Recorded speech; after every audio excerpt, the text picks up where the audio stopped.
afternoon, members of the media, wider viewing and listening public of Trinidad and Tobago. Welcome to this week's post-cabinet press conference. I have with me here this week the Honorable Prime Minister, who will address us shortly. Permit me the opportunity to make one announcement of a decision that was taken at today's cabinet, and that is that cabinet has today agreed that on the 1st of December 2018, the proclamation of the Criminal Division and District Criminal and Traffic Courts Act will take place. You all would recall that not too long ago, passing through both the House of Representatives as well as the Senate, we passed a very important piece of legislation to which I've just referred. In a nutshell, what this legislation is aimed to do is make a more efficient criminal justice system. And what we're having now for the first time is the criminal justice system will be broke. The two divisions, there's going to be a criminal court division, which is in the high courts, and then the summary courts are now going to be called the District Criminal and Traffic Court Division. And it's allowing the specialization of judges and magistrates to deal with criminal matters, to get them through the system more efficiently. And in the criminal division courts, what we expect to happen, and there has been one of the reasons it took a while to proclaim is for the judiciary to put certain things in place, is this is one of the pillars of dealing with corruption, complex fraud cases, and the type of anti-corruption work that you've seen taking place recently. The criminal court will now have a specific division to deal with these types of complex matters, where there will be specialized judges appointed. And on the summary court side, the magistracy side, is to deal with the more efficient use of judicial time for dealing with the traffic cases, which you all would recall the Attorney General, when passing the legislation, gave us statistics that run in the thousands. A very important element of the District Criminal and Traffic Court is actually set out at Section 14, which is the District and Criminal and Traffic Court may conduct hearings by telephone, video conference, or any other appropriate electronic means. So this type of legislation and this type of making it a more efficient system through the use of technology is what you see taking place. But when this act is proclaimed on the 1st of December 2018, what you can expect to see is some specialized courts, in particular courts to deal with corruption-related matters, fraud-related matters, cartel-related matters, and these types of complex anti-corruption matters being dealt with by specialized courts in the high court system. So once again, this is the government putting things in place and assisting the judicial system to become more efficient so that corruption matters can be dealt with more efficiently. At this stage, I'd invite the Prime Minister to address us. Thank you.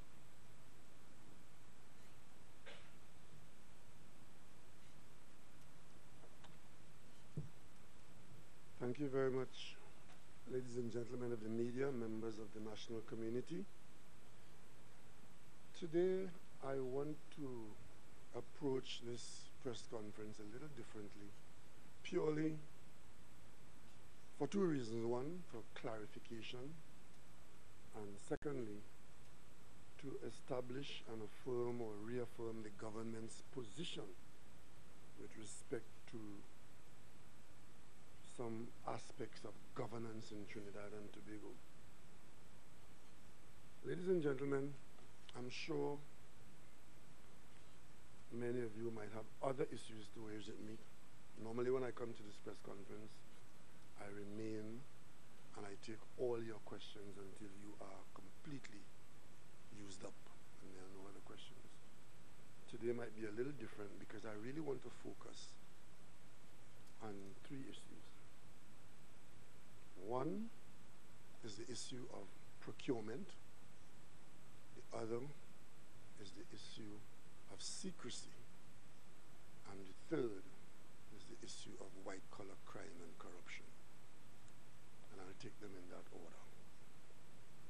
There are many people, particularly opposition members, particularly the opposition leader, who was the Prime Minister before September 9, 2015, members of the media and certain other people in the national community who have in recent times been speaking as though this government has been misbehaving with respect to procurement of goods and services for Trinidad and Tobago. And what has been portrayed by many of those spokespersons, particularly opposition members, if not challenged with facts, could be accepted by the national community to upset the national community, who might go to bed thinking that the government of Trinidad and Tobago is engaging in procurement practices which are alien, unacceptable, improper, and as one person wrote in an article recently, in a column, it was called what? Ingredients for corruption. And all of this is not to be taken lightly in an environment where, in the media, in the household, at the individual level, there's a view at all our thief. And I want to make it very clear today to the people of Trinidad and Tobago that while I might be a politician, my government made up of politicians, we do not subscribe to the principle of all our thief. I run a government that reject that, and we are holding up the standards that the party that put us into office expect of us. So when you hear opposition persons talking about procurement and the government procure and they don't know what and they don't know this, let me give you an example of how procurement occurred before. But I do know that we in the PNM, we are held to a higher standard in Trinidad and Tobago. That's a fact. We operate on the basis that what you will accept from others, you will not accept from the PNM. I want to remind you all that when I became Prime Minister in September 2015, one of the first issues I had to deal with was taking responsibility for a Coast Guard vessel that was on the ocean to Trinidad and Tobago. That was a vessel. The procurement process for that vessel under the last government was, our Prime Minister was in China, visiting China for no specific purpose, saw a vessel and liked it, and told the Chinese she wanted one. At the end of this press conference, I would leave a cabinet note on the table here so you can peruse the cabinet note, you can take pictures, you can do whatever you want with it, but you won't take away the copy, but it's going to be available for your consultation. This cabinet note refers to the purchase of a multi-purpose vessel for $228 million. And that was done by Cabinet Note 3367 on December 4, 2014. So that was when they took a decision by the Cabinet to purchase a vessel. A vessel was purchased by Prime Minister going to China, see a vessel, want one, buy one. No arrangements were in place to pay for that vessel. The Cabinet decision was in December 4, 2014. The contract to execute that purchase was dated the 13th of July, 2015. Pay attention to the dates. 13th of July, 2015, they actually signed the contract to purchase that vessel. There was no, the competition that they're calling for now, and the procurement procedure, and the this and the that and the other, that was not there. They signed a contract with a Chinese government company on July 13, 2015. The certificate of acceptance of that vessel was the day before the new government came into office, September 8th. Election was September 7th. Acceptance was September 8th. And I was sworn on September 9th. The protocol of delivery and acceptance was signed on the 6th of September 2015. Strangely enough, I think that was a Sunday. because the election was a Monday. The election was Monday, the 7th of September. The protocol of acceptance was signed on September 6th, the Sunday. The government changed on Monday, a new government was sworn in on the 9th. And that is how that $228 million Nelson, as it's now called Nelson II, that's how that vessel was procured. The people who conducted that procurement in that manner are the same people who today are leading the charge in Trinidad and Tobago, accusing this government of violating procurement procedure and giving the population the impression that there's something wrong and underhand and unique that's happening in this government. And of course, there are knock-on from that persons who are calling for good governance.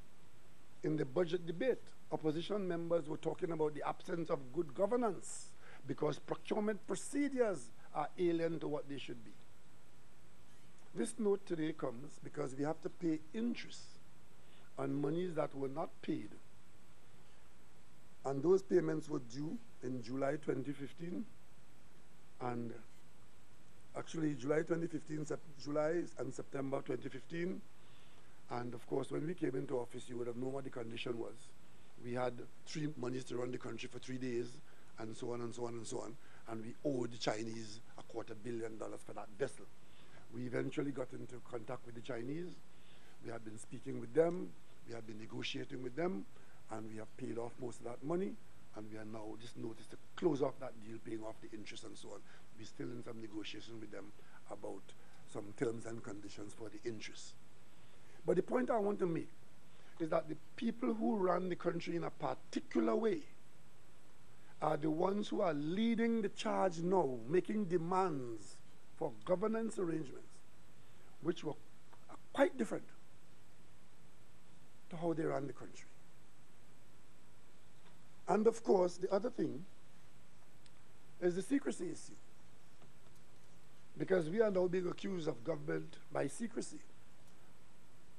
What is the truth? What's the fact? What is the secrecy?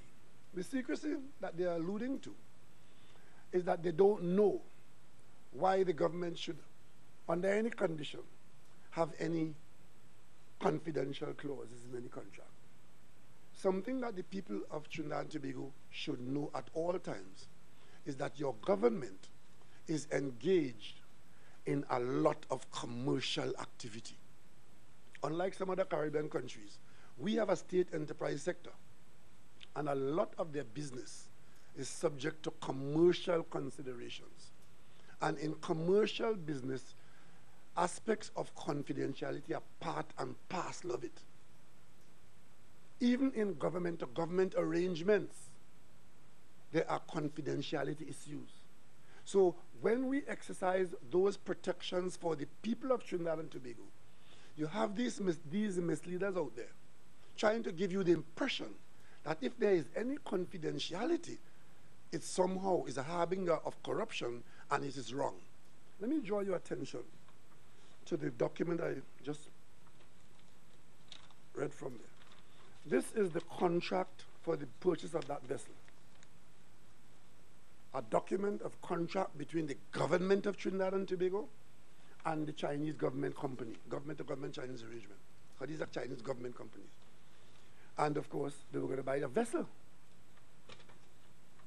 And there are all kinds of terms and conditions for the contracts in here. But I draw your attention to clause 12 of that contract that was signed by the last government. The same government that was led by the current opposition leader and all her minions, who now telling you that non-disclosure and confidentiality equals corruption and misleading the population. I draw your attention to this clause, which you can look at closer when you stand. Clause number 12, in the purchase of that vessel that she saw and she liked, and she purchased in the way I just described. Clause number 12, 12.1, non-disclosure. The purchaser and the supplier shall undertake that any information about the sale or purchase of the stores under this contract shall not be communicated to any person, press or agency other than the manufacturer of the stores, export licensing authority, or for the purpose of taking legal action or advice without prior written permission from the other party. That is the confidentiality contract that the last government signed when they purchased the Nelson, $228 million. So when you hear them in the parliament jumping up and down and talking about procurement and confidentiality and giving you the impression that what this government is doing, if we have in fact a confidentiality clause anywhere, or if we have a non-disclosure clause, what they are deliberately misleading the population. Because those are standard, normal arrangements in conducting commercial business. So if your government is engaged, as we were in 2014, 2015, in those arrangements, they had no difficulty signing it. And I want to ask the population something. Until that vessel arrived here, or we were told that the Prime Minister saw one and liked it, did we know that the government was going to buy a vessel in China? Did we know that the Coast Guard ever went and looked at it and approved it? But on the contrary, when this government, operating to a higher standard and a more open and transparent method, before I went to Australia, I told this country, I'm going to Australia. I told this country the purpose for my visit to Australia. Every day I was in Australia, the population was advised as to what my day's work was, who I met with and for what, and what we did. Who we met with and what we signed. Every single day. And when we saw the vessel that we wanted and got the help from the Australians to purchase it, when we came back to Trinidad and Tobago, we told the country, we sent the Coast Guard to Australia, the relevant people, the head of the Coast Guard and the engineers and so on, they went to Australia, they saw the vessel, they tested them, and they had to write a report for the cabinet. And that report came back to the cabinet, supporting the idea of obtaining those vessels. That is how we procured under this government. But yet, we are being subjected to misinformation to the population, to upset the population that something wrong is happening because this government is procuring improperly. So, the other issue in this vein is the Sandals project in Tobago. I told this country that as opposition leader, I requested of the Stewart family, who own the Sandals brand, which is a Fortune 500 Caribbean company, that has something that we need, and that is a brand. That if that brand is located in Trinidad or Tobago, we can get the benefit of that brand. A benefit that is now had by Turks and Caicos, by Bahamas, Antigua, St. Lucia, Grenada, Jamaica.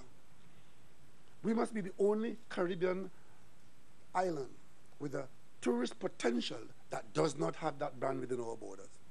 So, it is not something that we could put onto ourselves. It is something that we can invite into our country. And I have no problem in saying to the country, as I did before, I invited them into this country. Because I want them to bring to us in Trinidad and Tobago, particularly Tobago, so that we can benefit in Tobago in a way that the other islands are benefiting. So I have no problem in accepting responsibility for doing that. Yet, there are those who are trying to tell the population that there was no procurement process. What procurement process? We should have advertised, and then Joe Bloke and Capo X would say, I want to come to Tobago, and then we choose one. We don't want them. We wanted Sandals because the brand and its airlift, its worldwide advertising and its airlift will give Tobago what Tobago does not have now, which is put it in a position to be known to the world as a location. We spend hundreds of millions of dollars trying to advertise Tobago and get nothing in the process. As I speak to you now, the Tobago Chamber of Commerce is demanding that the government spend $120 million in destination marketing with no guarantee of any success. But of course, if you look at a Sandals ad, it doesn't tell you which territory tells you which brand.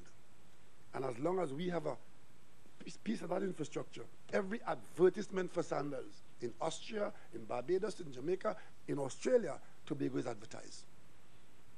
But there are those who have a problem with that. If they have a problem with that, this government is quite happy to take responsibility for what we have done. But then, we are going step by step in this process. At this point in time, what is disturbing the population is that they're being told that there are agreements between the government of Trinidad and Tobago and Sandals, and those agreements should be made available and made public because we made secret agreements. And the procurement process is unacceptable because we are operating in secret. Ladies and gentlemen, for the umpteenth time, we have not negotiated any terms and conditions with Sandals. We are just at the stage now to do that. As a matter of fact, Minister Young might be able to give you some more details on that, and I'll ask him to tell you, give the details on that for me, please. As the Honorable Prime Minister has pointed out, for the umpteenth time, all we have at this stage is an MOU. But we have been having sensitive discussions with them to persuade them for us to move to the next step and the next stage, which is the negotiation of commercial agreements and a management agreement. As we've said, what the intention is that the government will build the plant. We're open to having discussions with those who may want to invest equity in it, and then we're basically getting Sandals to manage it the same way Hyatt is done and the Hilton is done in Trinidad. And what has happened is that only this morning, I can now confirm that having discussions with the Deputy Chairman of Sandals, Mr. Adam Stewart, and the fairly new, although he's in place for quite a few months now, CEO of Sandals, Mr. Rayner, Gerhard Rayner, we are going to be proceeding. So the next step is they're going to send to us draft commercial agreements and a draft management agreement. We are in the process, well, we've hired White and Case, the same international firm of attorneys who are working with us and the empowered negotiation team in discussions and negotiations with BP and Shell. We have retained them to assist us with the negotiation with the Sandals Resorts International for the commercial agreement and the management agreement that we hope to be able to conclude within the next month and have those signed off. At that stage, and as part of the discussions this morning and on the instructions of the Prime Minister, when we have completed the commercial arrangements and the ink has been signed on these agreements, both sides, both Sandals and the government, are prepared to disclose what terms and conditions can be disclosed. But as I was reminded this morning by the Sandals Group, we are at a sensitive stage. At this stage, there are no finalized terms and conditions to release. As soon as we are there, we will release it. But understanding the sensitivity of the negotiations, and with the Sandals Group, this is the first time they're entering into this type of arrangement. So it is a new arrangement for them. And part of the discussion that has taken so long is to persuade them to step out of their comfort zone. And the Prime Minister has led the charge on that, to persuade them that Tobago is a place for them to invest their brand. We will be investing the equity and the money to build it according to their specs. That's the situation at this stage. Now, so simply put, the terms and conditions that are supposed to have been given to Sandals have not yet been given. We have not concluded that arrangement. In fact, we have not even started. What we have agreed to, what the memorandum of understanding is both parties agree to work on this project. That's all. We have agreed to work on this project. If they call us one morning and say, look, we're no longer interested, they walk away with no penalty. But the process is now taking shape. For example, I saw from Tobago someone saying that they want consultations in Tobago before we go any further. Now, there are consultations that are going to be required. Once we agree with Sandals what the project is going to be, which is what we are doing now, then we can put those details to the relevant authority in Trinidad and Tobago as to what we are about to do in Tobago. then they will adjudicate on that to grant or not grant approvals for what you want to do. So if you have not yet done the agreement on size, let's say size of hotel, nature of hotel, location of hotel, then the approving agency doesn't have anything to work with. So when persons say, we are hiding information, we have no information to hide. We are generating information. And as we generate it, we make it available to the public. The first piece of information we gave to the public was that the government of Trinidad and Tobago has invited Sandals to come to our country and to bring its brand to a facility that we in Trinidad and Tobago will make available for their management and use in terms of a business expansion in Trinidad and Tobago. It's part of our economic diversification, economic growth. And that's why the government is driving it this way. Because if Sandals doesn't do it, no skin off their nose, but it's going to be a lot of skin off our elbow, because we will then have to turn around and see, what else do we do? And who else do we talk to? That's what it is. So those who are pushing this story about secrecy, half of them are mischievous, and the other half are not familiar with the conduct of public business. What Minister Young just outlined to you there, no other government has been known to speak to the country in that way, at every step of the way. In terms of a prime minister traveling abroad to conduct national business, whether it is in the UK or in Australia or in China, I'm not aware of any government being so open and transparent and consistent in telling the population where we've gone, who we meet with, what we talk about, and what comes out of it for the people of Trinidad and Tobago. No other government has ever done that. But you see, this country has been so accustomed to being lied to, particularly in the 5-year period before my government, that you will have difficulty accepting truth when you see it. And that is one of the problems this country is having. Having difficulty even expecting to be spoken to truthfully. Because I understand that many of you, especially you in the media, believe that all politicians are liars. But I tell you, I'm first and foremost a geologist. And I'm secondly a citizen of Trinidad and Tobago. And I said publicly in this country that I see my role as Prime Minister as the country's #1 salesman. So there is no secrecy in this matter. And that brings me to the point of white-collar crime and corruption. I've said before, and I'll say it again, even though I have been in the opposition for many years, raising issue of corruption in response to activities taken by my other colleagues on the other side of the floor. On becoming Prime Minister of Trinidad and Tobago, as I've said to you before, I had no idea how corrupt this country was until I became Prime Minister of Trinidad and Tobago. And the information, because I am not a police officer and I am not a lawyer, I can speak about information as against evidence, because I recognize a difference between information and evidence. The information that comes to me on a regular basis in the conduct of public affairs tells me that the people of Trinidad and Tobago need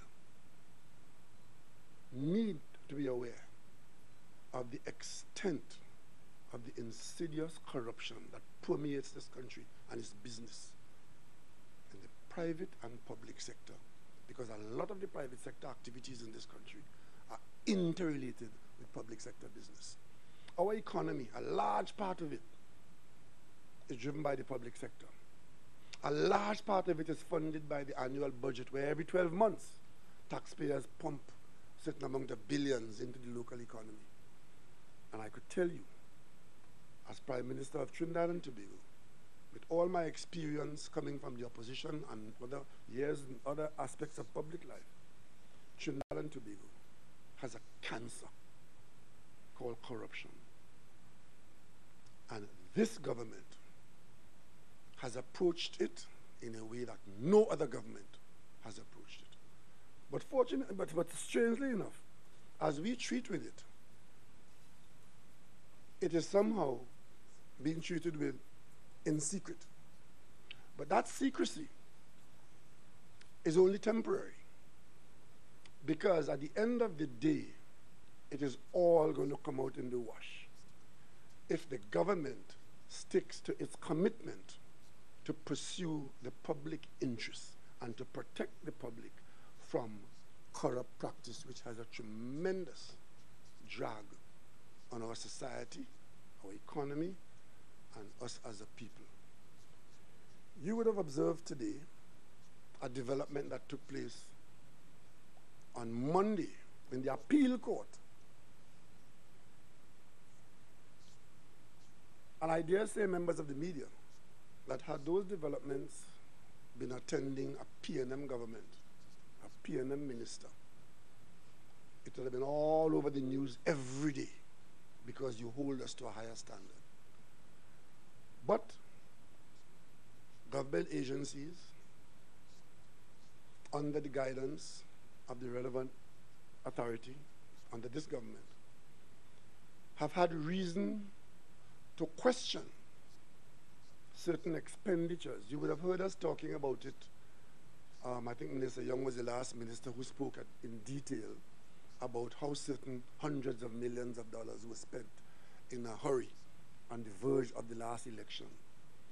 And the agencies through which that money was spent, the board was changed, new persons were put in there, and certain professional examinations were done, and certain bodies of information became available to the state. And how did we deal with it? The state took the matter to the court for legal recourse. Persons were identified as having questions to answer.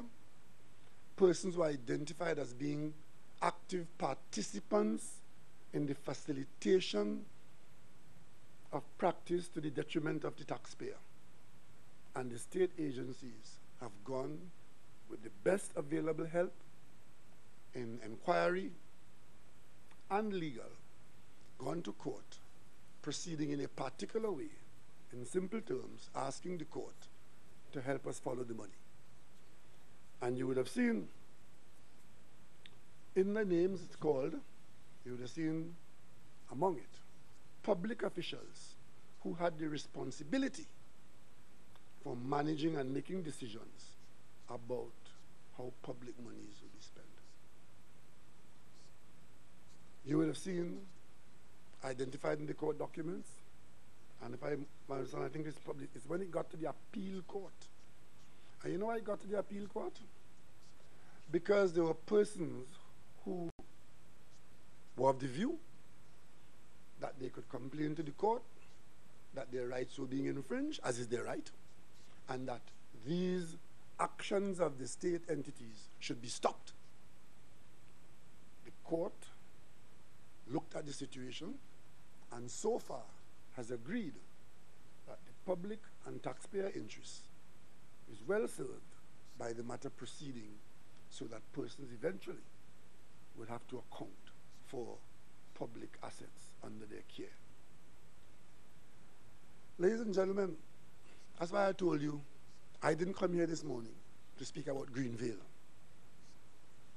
Because I sat on my bed and I watched Dr. Munilal talking about Greenvale.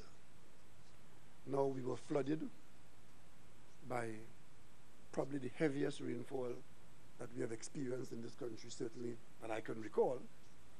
The Met Office would have told us that this rainfall that we would experience, fortunately, it only affected about a quarter of the country in terms of physical part of the country. And that rainfall, in those 3 days, the rainfall that we got on that part of our territory was the kind of rainfall that we'd expect to fall in a month of October. 20% more than the month's rainfall fell in 3 days So, of course, there are those who will say that the flooding was because of box drains weren't cleaned and river courses weren't cleaned. But, of course, there's somebody else who said that if you got a big enough umbrella, we could have protected ourselves from it and just cover the whole area and don't let the rain fall here. These are all points of views that everybody's free to have. But the bottom line is, where reason exists, we were overwhelmed by this downpour. And as a government, we did as much as we could under the circumstances. Some people went beyond the call of duty. From this podium, I spoke about the Coast Guard, the Defense Force, the police, and of course, the private sector response to the rest of our citizens who were affected. The country rose magnificently to treat with this particular situation. I think it's a template for us going forward. But what struck me as odd is that we had the floods, we had the effects, we had the cleanup, and people are receiving checks. People are receiving checks. And we are hoping that they will begin to rebuild their lives, and the state has committed to go in again and look at the engineering again to see what we can do to further improve the capacity of the area to withstand heavy rains again. Those are engineering decisions that will be made and would be acted upon as we go forward. But you were not to know that while this was supposed to be the news, made front page news, 7 o'clock news, you were not to know that while your officer was there making this the news, he was simply trying to distract the population from the fact that in the appeal court was a matter where persons were having to account for how they got into public monies and where the money gone. And I'm not here talking about small amounts of monies. I'm talking about large amounts of monies in legal proceedings, which has reached as far as the appeal court. Court matters are, in this country, court business is not done in secret. Our courts are open to the public. But you know what goes on in there if you show any interest. And today I could tell you, members of the media, that you will show far more interest in the height of my shoe heel than you will show in this matter, where the public, for the first time, is responding to this whole question of white-collar corruption, white-collar crime, white-collar criminal conduct, where public officers and their associates are in the court to account specifically for specific actions. And I will say to you today, if it was the P&M, you would know what to do. But this could happen in secret. And Dr. Moonlal could come and try to change the conversation to Greenvale and not talking about Greenvale today. Right? Yeah? Another matter, that was Monday. In Tuesday, he spent the whole day in court Tuesday as a defendant, once again, as a former minister of government, as a defendant in a matter. These apparently are of no interest in Trinidad and Tobago. But I say, this is not a matter between me and Dr. Moonlal, not at all. This is a matter of the people of Trinidad and Tobago requiring to find itself in a place where corruption does not dominate, where it should be possible to do business with the state and not lose half of the funding you put in there. It should be possible to hold public office and leave and not be afraid of every police uniform you see or every siren you hear.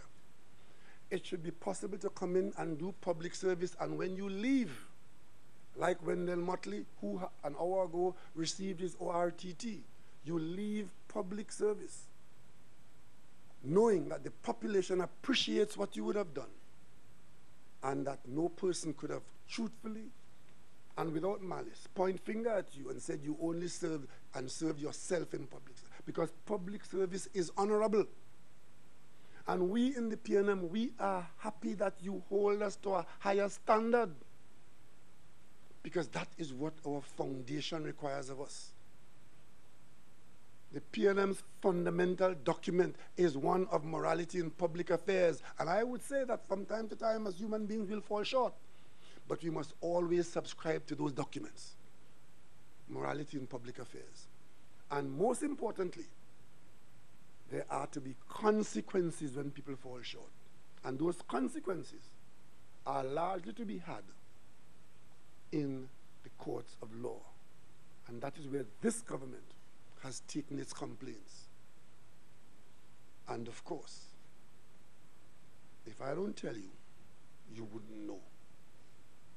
Because that is the secrecy that exists in Trinidad and Tobago. Not secrecy in Sandals and secrecy in buying 2 ferries from Australia for Port Tobago. No, no. And this has far-reaching consequences. Because you see, in our society, a large proportion of our citizens believe that the law is only applicable to the downtrodden and the oppressed in certain communities. And therefore, white-collar crime is above the law. What this government is doing is making it clear to all citizens that nobody is above the law. And white-collar crime is as detrimental to our well-being as violent crime that we see every day. And those who believe that they could commit white-collar crime and get away because the systems don't work, they have another thought coming, because we are changing the systems to make the systems work so that it will be possible to conduct business in Trinidad and Tobago without it automatically carrying a sentiment that it is flavored by corruption. So when I see an article on Sunday, I think it was Sunday, written about the Sandals project, and then there's a highlighted box about the ingredients for corruption. It was yesterday. That is the kind of cynicism that permeates society. And the only way we deal with that is to treat with it frontally. And I dare say again that you, as the Fourth Estate, you are required. You are required. The same way you want to carry on Greenville story for the next 2 weeks, you are required to let the population know how the population is treating with this matter of white-collar crime, which is a cancer in Trinidad and Tobago. You can't tell me that we have so much media in this country, but you didn't know of these major far-reaching matters in the court that made the headlines today. And I don't need to advise you as to the implications of what you have seen there. The implications of what is in today's news and what happened in the court on Monday and Tuesday. I simply wanted to let you know that this has nothing to do with any personality. It has to do with society at large and governance in general. And the governance is not about proclaiming the procurement legislation as they are trying to make you feel. Because that legislation hasn't been proclaimed simply because we had to prepare the public service to operationalize it. Had we gone and just proclaim it and the public service not put in a position to operationalize it, the second state would have been worse than the first. So we are almost there, and when we proclaim it, we have a good reason to believe that when it is proclaimed, it can be properly operationalized to bring about some sustained response in support of the regulations. Right? So very soon, the independent regulator will begin to operate. But we have had instances of law being passed in the parliament, regulations required, and you proclaim it, and you were not ready to operationalize it, and you create serious problems for the state. We have had to go through every single ministry and every single agency that's required to comply to make sure that the structure is in there, the personnel is there, the understanding is there as to what to do from the day it is proclaimed, because the government is constantly engaged in procurement. So those are the issues that we believe are of great value to the people of Trinidad and Tobago. Not who was responsible for Greenvale and who wasn't. But I just want to, until tomorrow, if you are interested, we can talk tomorrow at length. We have Parliament tomorrow. I'll be at my office in Parliament. I'll make available myself at 11:30 tomorrow. If you want to talk about what we've experienced in terms of how we've handled it, and of course, who was responsible and so on, we can have a conversation on that. Because I tell you something, there's nothing that this government is doing that I have any difficulty standing in front of the media and taking your questions on. Nothing. So if you want a conversation on Greenvale, we'll have it tomorrow. But today, I want you to have a conversation with yourselves and with the country on this whole question of distraction, misinformation, and self-serving chatter. If you have any questions on those three subjects, I'll be happy to try and answer them.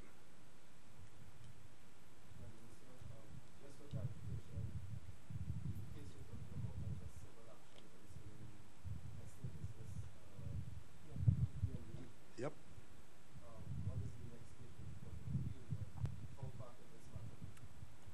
Minister Young is the lawyer. Maybe he can answer that. What had happened on Monday was a challenge by someone at a Norwich pharmaceutical, which is a civil order that you can follow the money into their account. He challenged the court granting that order to EMBD. EMBD went into the account, found significant sums of money being paid to him by persons who are in that EMBD cartel claim, some of the contractors, etc., and then following the money out. So the Court of Appeal has held that was a proper process, and that can be used as evidence. On Tuesday, what happened is a hearing of those cartel matters that I understand is continuing, and an attempt by some of the defendants to get further and better particulars in relation to the matter. So those matters are proceeding and are afoot.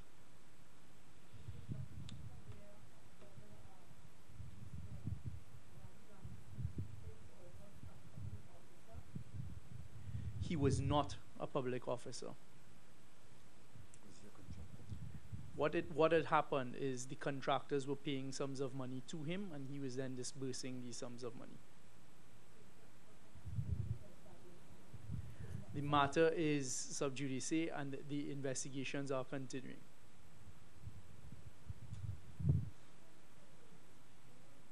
On Sandals, it wasn't part of your topics, but if you're willing to speak a little bit about it, I totally understand what you're saying about the branding and stuff and bringing a brand, but I think I spoke about it in the context of secrecy. I was debunking this myth that we are dealing with Sandals and making arrangements and have made arrangements in secrecy. That's what I dealt with. saying from the population would be consultation from them, like will the environmental impact assessment be done, socioeconomic impacts? Requirements which we are duty bound to follow. And you see, the persons who are making those issues are getting ahead of themselves. We in this country, if you're going to do a development, there's a legal step-by-step process that you have to follow, whether it's sandals or gym boots.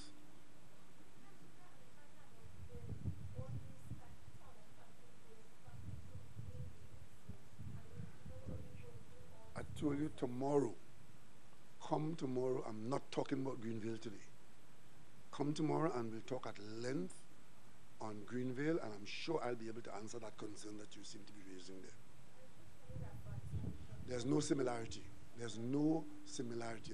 If you're in the system doing that, let me just clarify for you. Applications are made to Town and Country all the time. Town and Country has a range of response, outright refusal, terms and conditions. Between 2000 and 2014, Town and Country used the whole range of authority in dealing with Greenvale. And whether it is private sector or public sector, that's how it is. Many persons will tell you they apply to Town and Country for approval, and Town and Country turn them down. Of course, you could accept it, or you could go further and go to an appeal, and they will offer you something else, and they will say you could do this or you could do that, and then you'll get approval. That's how it goes.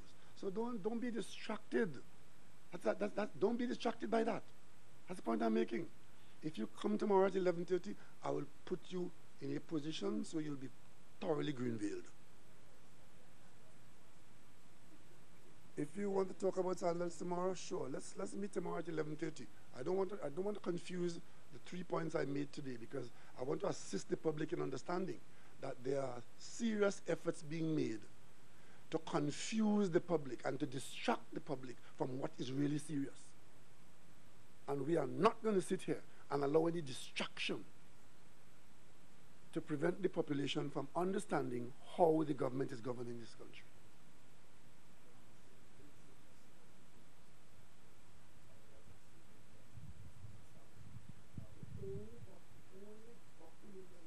The government of Trinidad and Tobago and Sandals is a memorandum of understanding to embark on working on this project. Right? It is not even a document that you could, it's not a document that binds you to something. It's an agreement to work together. And having done that, we now proceed to finalize the concept and make it available and subject it to the authorities of state. Whether it's tongue and country, EMA, whatever, that's how it's done. And as of now, contrary to what you are being told that we have given Sandals this and given Sandals, that is not true. We have given nothing, because those discussions are just about to take place. About to take place. And as they take place, they will take place between the competent authority and Sandals. And of course, with respect to the project in Tobago, the law requires that we do certain things in a step-by-step arrangement. So a handful of people have decided they want to know this and they want to know that and they want to know it now, even where it is not available.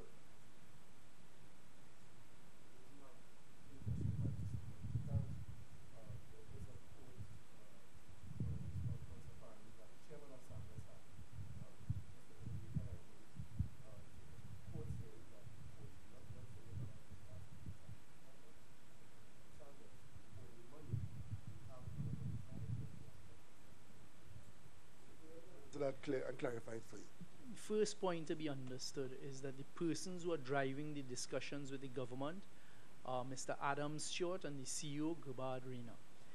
Mr. Butch Stewart, who is the chairman, has not been in the day-to-day discussions. And when I say day-to-day, they're not discussions going on day-to-day, but the detailed conversations and the sensitive conversations taking place. What he has said there is right. As the Prime Minister had addressed at an earlier time, they are the ones who have to prepare the designs. They are the ones who have to prepare all the detailed documents that if, and this is the important point, if we come to a commercial agreement and we conclude a commercial agreement, including a management contract, if we get past that post, we're not yet there, they will provide these drawings that will then be used to go out for tender. Part of the arrangement, as you would expect, there are costs associated with that, because you have to hire architects, engineers, etc., and those costs will have to be borne. Part of the discussion that is going to take place in the commercial negotiations would be how those costs are dealt with. But there's an understanding that if we don't go ahead, then the cost will have to be borne by the government, because they would have been preparing those on the basis that we can go ahead. But the important point at this stage is we are not yet there. The consultations that you all talk about, as the Prime Minister explained 15 minutes ago, the time for those consultations has not yet arisen, because we have not yet struck a final commercial deal which will include a management contract with Sandals. God forbid, if we don't agree a commercial agreement with Sandals, the consultations to take place on what? But what we've done, because we know the timing, is we put in an application for a CEC for a project. But when the commercial terms are concluded, at that stage, the full brunt of the law will kick in, because we will have a project to go ahead. At this stage, it is just a conversation, which, by the way, is at a sensitive stage. And there's something else I want to say to you. See, when you go to the agencies to tell them what you are going to do, the concept drawings or the concept of the project will have to be an integral part of that discussion with the agency. Because if you don't agree on that, what are you going to talk to them about? So all of these things are happening in a certain kind of way. It's an evolution to a point. And if some people are impatient, that's okay. But don't be impatient as an authority and give the impression that there's something wrong happening. As a matter of fact, we at the level of the government, We are eager to move from step A to step B to step C because that is how it is going to progress. The one thing we don't want to hear is that we've come to the end of the line and we don't get an agreement and there's nothing to proceed with, because that will be the disaster. Right? So we are going step by step towards the creation of an entity in our country that would benefit us. Some may not agree, but I think the majority of persons agree that there's benefit to be had. Terms and conditions to be worked out. One final point in that I want to make. There seems to be, the catalyst to the negative thoughts are about giving Sandals something and giving Sandals something. We are going to enter into, once we get a project finalized, we are going to enter into a management contract with Sandals, right? Our initial best case would have been to have them take equity in the project, meaning being part owner.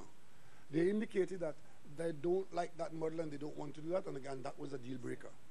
But we want the brand in our country, so we decided that the government will go ahead with looking for the brand in the country. And if, as I speak to you now and going forward, if there are other persons who want to take equity in the project, the government has said, you're welcome. In fact, we've invited local business houses, 3 of them.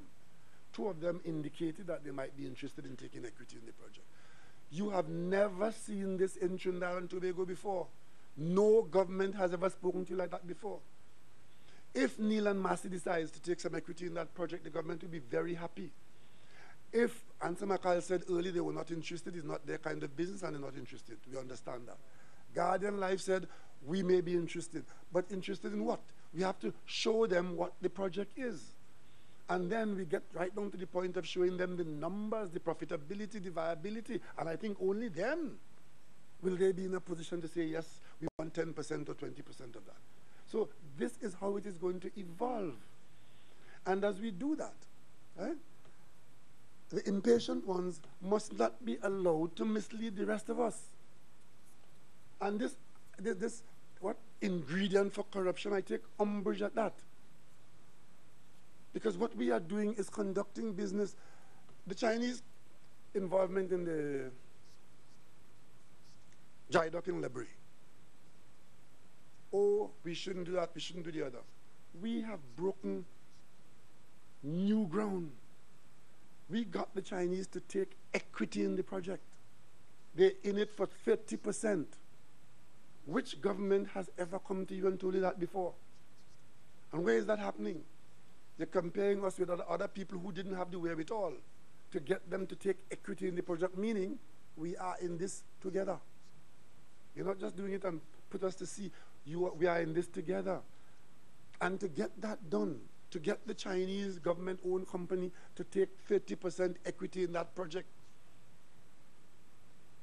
I traveled to China to speak to the Chinese president and the Chinese premier to ask them to change their model, because we didn't want to go into that project alone, because them in it with equity means that we are more comfortable that the project has a chance of success.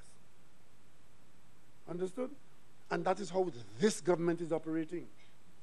And we will not allow other voices, uninformed or malicious voices, to give you the impression that there are bad governance issues in Trinidad and Tobago. We'll speak for ourselves.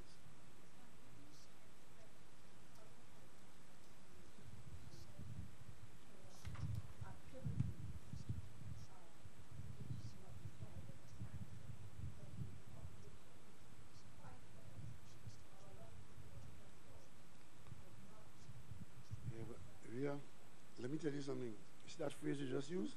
Corruption talk. This government is not about corruption talk. If we were about corruption talk, we would not have been in the court on Monday and Tuesday with persons in serious jeopardy. So we are not about corruption talk. We are about responding in protection of the public interest and in treating with what is a national cancer. Corruption talk don't take you before a judge in the appeal court. The various government agencies have done the work. They've converted information to evidence, and they've laid allegations against persons for wrongdoing. That is how a civilized and serious country treats with white-collar crime. And that is what is happening in Trinidad and Tobago. We expect many other matters, because many government agencies have found information which they have converted to evidence and have identified persons who have questions to answer, and those matters are to be dealt with properly in a place of law. That's how it's done in Trinidad and Tobago under PNM government. And I dare say, no other government in the history of Trinidad and Tobago has ever approached this particular matter in this way. And that is why this cynicism exists, that nothing ain't gonna happen. Imagine the other day, a former minister of government, a member of parliament who has questions to answer before the court, and will say to the population that he ain't care about the matter because he knows that will take 5 or 7 years. That's what the country has grown up to and to have accepted. And we are saying no. It should be possible to serve in office and not end up in that situation. It should be possible also to go to the court to prosecute this matter or these kinds of matters, and hopefully that his prediction will not come to pass. So those are the issues in Trinidad and Tobago. But those issues don't make front page, they don't even make the news. And that is why today I chose to not engage any green veil distraction.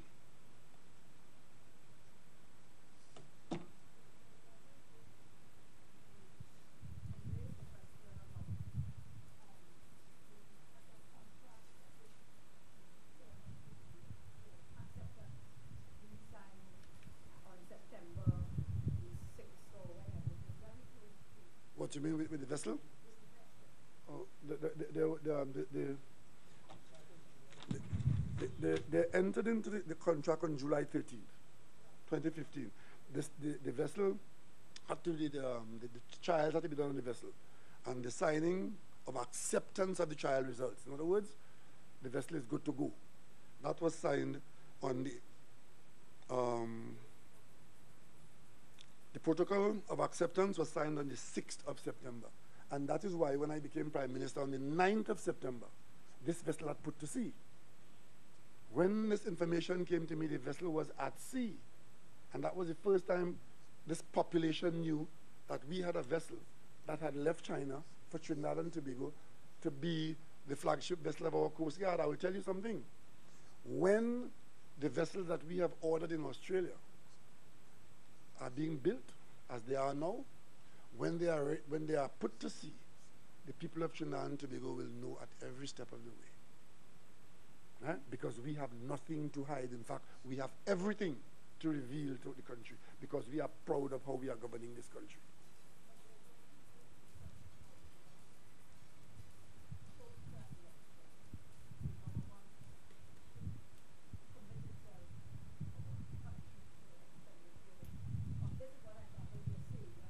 No, I'm not saying that at all. As I told you, the decision to obtain this vessel was taken by the cabinet in 2014.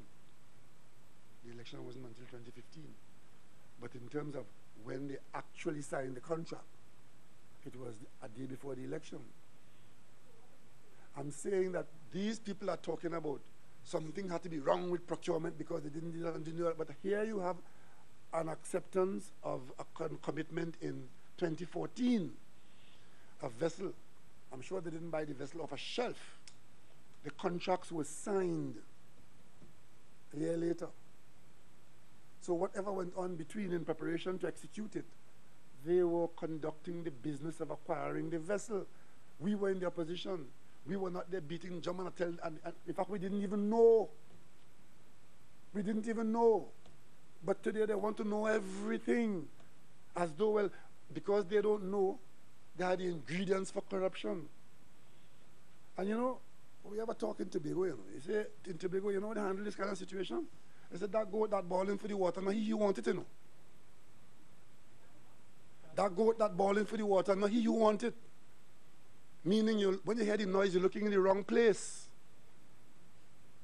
Because the people in the opposition now who carry on this conversation about secret government and bad procurement procedure, they know exactly what they're doing. They're trying to misinform the public to give you the impression that what this government is doing is wrong and secret and corrupt.